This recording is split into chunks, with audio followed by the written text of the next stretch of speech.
Não podemos negar que a natureza nos surpreende com a sua imprevisibilidade desde tempos antigos. Hoje, apesar de termos tecnologias incríveis, ainda existem muitos fenômenos naturais que permanecem pouco estudados, sem contar os fenômenos raros que ocorrem apenas em certas regiões do nosso planeta. Arco-íris brancos e sóis triplos são apenas alguns dos poucos fenômenos que você verá neste vídeo. Agora confira os fenômenos incríveis da natureza. Quem diria?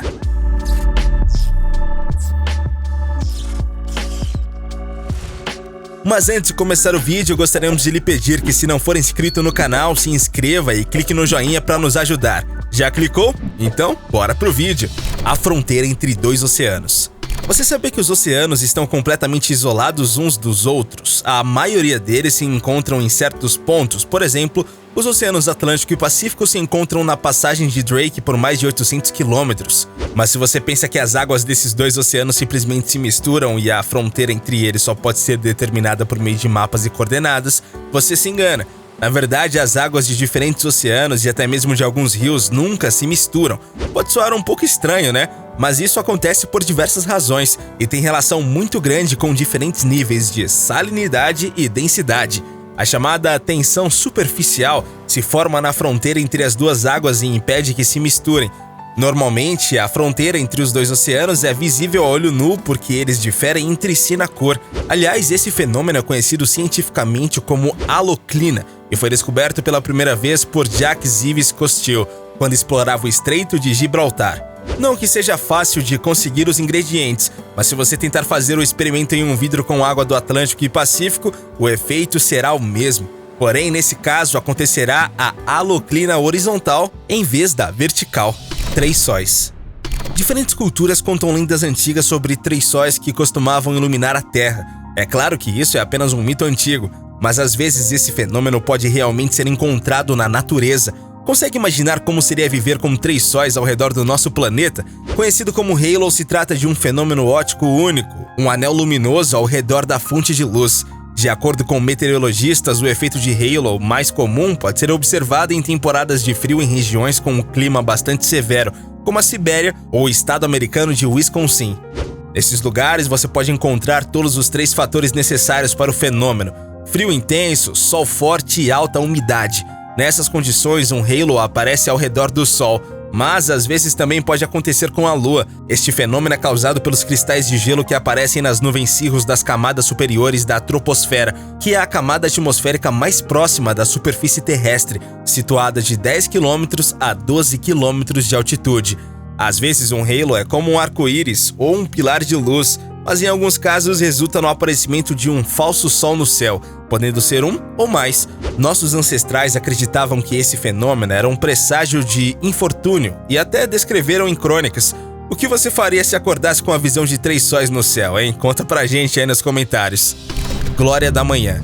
Este incrível fenômeno meteorológico já foi visto por diversos lugares do mundo, porém só existe um lugar na Terra onde é possível ver com uma certa frequência: a costa norte da Austrália, durante o período de setembro e novembro. Em geral, são nuvens de arcos que viajam a velocidades de até 60 km por hora e podem chegar a mais de 1.000 km de comprimento, com mais ou menos 1 a 2 km de largura, e estão associadas a tempestades com rajadas de vento e mudanças bruscas de pressão. O barulho é meio assustador, né? Pelo seu tamanho, não é difícil imaginar que há um perigo envolvido quando pensamos em aeronaves que possam estar sobrevoando a região.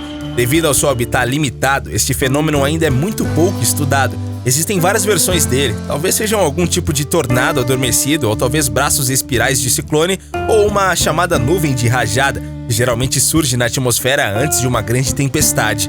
A teoria mais aceita atualmente é a de que o fenômeno acontece quando há o choque de ventos em direções contrárias, com temperaturas, umidade e altitudes específicas, soprando de forma contínua. Podem durar várias horas e se desfazem com o aumento da temperatura à medida que o Sol se eleva.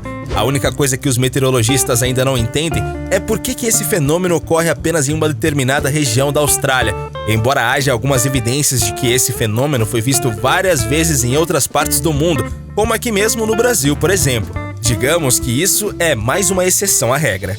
Pororoca. Quando falamos nesse fenômeno, não tem como não lembrar do icônico Richard Rasmussen. Depois de apresentar com orgulho a atração em maio de 2016, ele saiu correndo e acabou virando meme. O termo pororoca é derivado do tupi e é como uma designação para a palavra estrondo. Nos últimos anos, esse fenômeno natural brasileiro se tornou uma atração para turistas de todo o mundo e ocorre quando acontece o encontro das águas de um rio com o oceano. O processo ocorre quando os níveis das águas oceânicas se elevam e essas invadem a foz do rio, onde o confronto das águas promove o surgimento de grandes ondas. Elas se movem a velocidades incríveis, podendo chegar a quase 800 km subindo o Amazonas em uma altura de até 4 metros. É um fenômeno muito bacana de se ver, porém a pororoca traz com ela consequências horríveis para as regiões próximas do local, pois ela frequentemente derruba árvores, leva casas inteiras, vira barcos e inunda plantações. É triste, né? Mas isso não assusta os surfistas de diversas áreas de todo o mundo que vêm até o nosso país todos os anos na tentativa de pegar a onda mortal. É muito difícil não só pela velocidade, mas também pelas propriedades da água. Afinal, a água do oceano é salgada e menos densa, o que significa que é escorregadia, ao mesmo tempo em que a água da Amazônia é fresca e mais pesada. Mas os surfistas estão prontos para qualquer coisa para poder ter a chance de surfar na maior onda do mundo. Arco-íris branco. Já sabemos desde crianças que um arco-íris, às vezes até 2, aparece no céu em um dia ensolarado após a chuva. Mas você sabia que existe outro tipo de arco-íris? Um arco-íris branco. Pois é, isso aí. Geralmente é chamado de arco de nevoeiro e pode ser visto em regiões onde o ar está frequentemente coberto de névoa. Por exemplo, em latitudes próximas ao Oceano Ártico. Basicamente, um arco-íris branco é o mesmo que um arco-íris normal, apenas descolorido pela névoa. Para ser mais preciso, ele se torna branco porque a névoa consiste em gotículas de água menores que as gotas de chuva, enquanto a névoa deve ser fina o suficiente para permitir a passagem da parte visível do espectro solar. Como resultado, as bordas desse arco-íris às vezes têm um tom azul ou vermelho, mas é branco à vista. Aliás, essa curva de nevoeiro pode aparecer no céu até mesmo durante a noite. Nesses casos é conhecido como arco lunar. Árvore de gelo. Esse efeito incrível pode ser visto nas árvores depois de uma chuva de gelo na floresta. Todo o tronco fica coberto por uma fina crosta de gelo sob ele, e por dentro é possível ver pequenos riachos de água escorrendo. Que legal, né? Mas então eu te pergunto, o que é esta misteriosa chuva de gelo? Você já viu chover em temperaturas abaixo de zero? Biologicamente, ela deve simplesmente congelar por sua vez em precipitação sólida, o que pode acontecer mesmo em temperaturas muito baixas. Em tais casos, cada gota de chuva é embalada em uma cápsula de gelo que é imediatamente quebrada quando em contato com qualquer superfície dura. Desse modo, a camada superior de água congela instantaneamente. Mas diz aí, qual desses fenômenos você achou mais interessante? Tem algum que você conhece e não foi citado no vídeo? Comente pra nós no chat. Não se esqueça de deixar o seu like e de se inscrever no canal para nos ajudar. Valeu e até a próxima!